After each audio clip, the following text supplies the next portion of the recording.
सावनेर बस स्थानकावर धक्कादायक घटना घडली आहे। एका मानसिक रुग्णाने बस स्थानकावर अक्षरशः तांडव घातला आहे।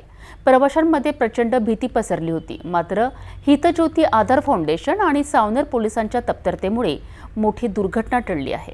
सावनेर एसटी बस स्थानकावर 28 वर्षीय मानसिक रुग्णाने अर्धनग्न अवस्थेत गोंधळ घालायला सुरुवात केली। प्रवाशांना त्रास देणे, बसच्या खिडक्या दरवाजांवर लटकणे अशा विचित्र हालचालींमुळे बस स्थानकावर अफरातफरी उडाली।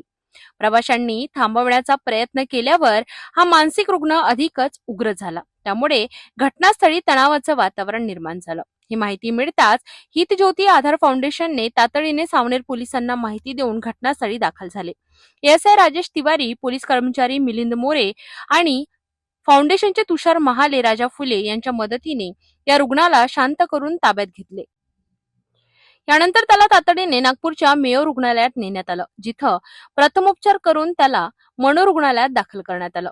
हा रुग्ण नरसिंगपूरचा नीरज असल्याची माहिती मिळाली असून त्याच्या कुटुंबियांनाही कळविण्यात आलं आहे। प्रत्यक्षदर्शींनी सांगितलं की पोलीस आणि फाउंडेशनच्या टीमने मोठ्या धाडसाने हा मानसिक रुग्ण ताब्यात घेतला आणि संभाव्य दुर्घटना टळली।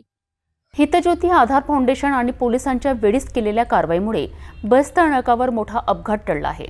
या कार्यकर्त्यांचं आणि पोलिसांचं स्थानिक नागरिकांनी कौतुकही केलं आहे।